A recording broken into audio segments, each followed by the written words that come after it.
اعوذ باللہ من الشیطان الرجیم بسم اللہ الرحمن الرحیم۔ اب دو رکوع آ رہے ہیں انفاق فی سبیل اللہ پر، اور یہ قرآن مجید کا ذروہ سلام ہے انفاق کے موضوع پر۔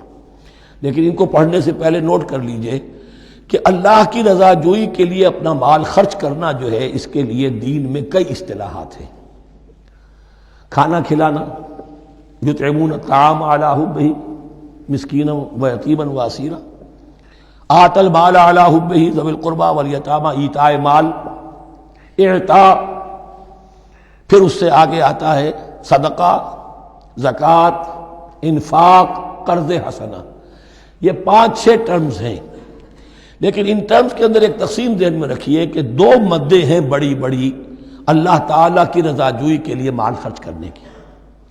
ایک مد ہے غرباء، یتامى، مساکین، محتاج، بیوائیں، ان کے لیے، یعنی ابنائے نو میں سے، یہ آپ کے معاشرے کے اجزاء ہیں، آپ کے بھائی بند ہیں، آپ کے رشتہ دار ہیں، آپ کے اعزاء و اقرباء ہیں، ان کے لیے خرچ کرنا۔ تو یہ بھی اللہ کو بہت پسند ہے، اس کا اجر ملے گا۔ یہ بھی گویا کہ اللہ تعالیٰ ہی کے لیے آپ نے خرچ کیا۔ ایک ہے اللہ کے دین کے لیے خرچ کرنا، انفاق کا لفظ اس کے لیے ہے، اور قرض حسنہ اس کے لیے۔ انفاق کے مال، انفاق فی سبیل اللہ، اللہ کی راہ میں خرچ کرنا، اللہ کے دین کی دعوت کو عام کرنا، اللہ کی کتاب کے پیغام کو عام کرنا، اللہ کے دین کی دعوت کو اس طرح ابھارنا کہ باطل کے ساتھ زور آزمائی کرنے والی ایک طاقت پیدا ہو جائے، ایک جماعت وجود میں آئے، ان کے لیے اساد و سامان فراہم کیا کرنا، تاکہ دین کے غلبے کی ہر مرحلے کے جو تقاضے اور ضرورتیں ہیں وہ پوری ہو سکیں۔ تو جو اس کام میں صرف ہوگا وہ ہے انفاق فی سبیل اللہ، یا اللہ کے ذمے قرض حسنہ۔ تو یہاں اصل میں اس کی بات ہو رہی ہے، انفاق کی۔ مثل الذین ينفقون اموالهم فی سبیل اللہ ہے، مثال ان کی جو اپنے مال خرچ کرتے ہیں اللہ کی راہ میں۔ عام طور پر یہ فی سبیل اللہ جو ہے وہ سبیل پانی کی بنا دی، وہ بھی سبیل ہے، ٹھیک ہے، وہ بھی سبیل تو ہے، نیکی کا وہ بھی راستہ ہے، سبیل اللہ ہے، لیکن یہ کہ فی سبیل اللہ خرچ جو ہے اس کا بالکل مفہوم اور ہے۔ وہ صدقہ ہے، خیرات ہے، زکوٰۃ بھی اصلاً جو ہے وہ غریبوں کا حق ہے، لیکن اس میں بھی ایک مد سبیل اللہ کی رکھی ہوئی ہے۔ اگر تو آپ کے قریب اعزاء و اقارب ہیں، غرباء ہیں، تو ان کا حق فائق ہے، پہلے ان کو دی۔ بہرحال فی سبیل اللہ انفاق۔ مثل الذین ينفقون اموالهم فی سبیل اللہ کمثل حبۃ انبتت 7 سنابل فی کل سنبلۃ 100 حبہ، مثال ان کی جو اللہ کی راہ میں خرچ کرتے ہیں اللہ کے دین کے لیے، ایسے ہے جیسے ایک دانہ کہ اس سے 7 سنبلیں پیدا ہوئیں، 7 خوشیں، 7 بالیاں، یہ 7 سٹے۔ باجرے کا سٹا ہوگا، کتنے دانے ہوتے ہیں اس میں؟ مکئی کا سٹا ہے، اس میں کتنے دانے ہیں؟ فی کل سنبلۃ 100 حبہ، اس میں 100 دانے موجود ہیں ہر ایک میں، تو ایک دانے سے 700 دانے وجود میں آ گئے۔ اسی طریقے سے اللہ تعالیٰ جو بھی اس کے دین کے لیے مال خرچ کرے گا، اس کے مال میں اضافہ کرے گا، اللہ تعالیٰ ان کو جزا دے گا اور اس کو بڑھاتا رہے گا اپنے ہم۔ واللہ یضاعف لمن یشاء، اور یہ تو تمہیں تمثیلاً بتایا ہے، اللہ اس سے بھی دگنا کرے گا جس کو چاہے گا، صرف 700 گنا نہیں، اور جتنا چاہے گا بڑھائے گا۔ واللہ واسع علیم، اللہ کے خزانوں میں کوئی کمی نہیں ہے، بڑی وسعت والا ہے اللہ، بہت سمائی والا ہے، اور وہ سب کچھ جاننے والا ہے۔ الذین ينفقون اموالهم فی سبیل اللہ، پھر جو لوگ کہ اپنا مال خرچ کرتے ہیں اللہ کی راہ میں، ثم لا يتبعون ما انفقوا منا ولا اذى، پھر جو کچھ وہ خرچ کرتے ہیں اس کے بعد نہ تو تکلیف پہنچاتے ہیں نہ احسان جتاتے ہیں۔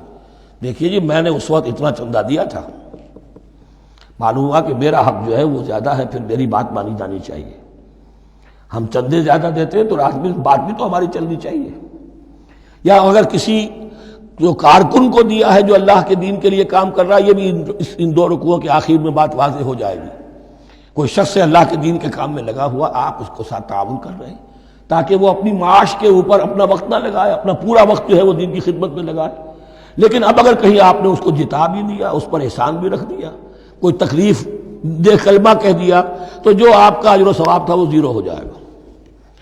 الذین ينفقون اموالهم فی سبیل اللہ ثم لا یتبعون ما انفقوا منا ولا اذى، جو انفاق کرتے ہیں اس کے بعد اس کے پیچھے نہ تو جتلاتے ہیں نہ کوئی اور تکلیف پہنچاتے ہیں، لہم اجرہم عند ربہم ولا خوف علیہم ولا هم یحزنون، ان کا اجر ان کے رب کے پاس محفوظ ہے اور ان کے لیے مغفرت ہے، ولا خوف علیہم ولا هم یحزنون، ان کے اوپر نہ کوئی خوف ہوگا اور نہ کوئی ان کو حزن سے دوچار ہوں گے۔ قول معروف، بھلی بات کہنا، ومغفرہ اور درگزر کرنا، خیر بہتر ہے من صدقۃ اس خیرات سے یتبعھا اذی جس کے بعد کے اذیت پہنچائی جائے۔ کوئی آپ سے فرض کیجئے کوئی ضرورت کے لیے آئی گیا ہے، کسی نے ہاتھ پھیلا دیا ہے، تو آپ اگر آپ نہیں کر سکتے مدد، قول معروف نرمی کے ساتھ جواب دے دیجئے، معذرت کر لیجئے۔ یا یہ ہے کہ اگر کسی سائل نے آپ کے ساتھ درستی کی ہے تو پھر بھی یہ ڈانٹیے نہیں، وَأَمَّا السَّائِلَ فَلَا تَنْهَرْ، پھر بھی یہ ہے کہ مغفرت معاف کیجئے۔ یہ کہیں بہتر ہے اس سے کہ دے تو دیا، خیر من صدقۃ یتبعھا اذی، اس کے بعد اسے دو چار جملے بھی سنوا دیے، کوئی اور سلواتیں بھی سنا دی اسے، تو اس کا کوئی فائدہ نہیں ہوا۔ واللہ غنی حلیم، اللہ تعالیٰ غنی ہے اور حلیم ہے۔ یہ کیوں کہا گیا کہ تم اگر کسی کو دے رہے ہو تو اصل میں اللہ کو دے رہے ہو۔ ایک حدیث میں آتا ہے کہ اللہ تعالیٰ اپنے بندے سے شکایت کرے گا، اے میرے بندے تیرے پاس مال تھا، میں نے تجھ سے مال طلب کیا تھا، میں بھوکا تھا، میں نے تجھ سے روٹی مانگی، تو نے مجھے کھلایا نہیں۔ بندہ کہے اللہ تو غنی ہے، تجھے بھوک، تجھے احتیاج ہے، کہ وہ جو میرا بندہ تھا جو بھوکا تھا، اس نے جو مانگا تھا تجھ سے وہ میں ہی تھا، اصل میرا بندہ تھا۔ الخلق عیال اللہ، تجھ سے انہیں کھانے کو نہیں دیا تجھے، تو گویا کہ مجھے نہیں دیا۔ اے میرے بندے میں ننگا تھا، میں نے تجھ سے میں نے چاہا کہ میرا سطر ڈھانپ دے، مجھے کوئی لباس دے دے، لیکن یہ کہ تو نے نہیں دیا۔ یہ اسی طریقے سے تو سمجھ لیجئے کہ اللہ تو غنی ہے، جو دے رہے ہو سمجھ لو کہ اللہ کو دے رہے ہو، اور حلیم ہے، وہ حلم والا ہے، فوراً نہیں پکڑتا تمہیں۔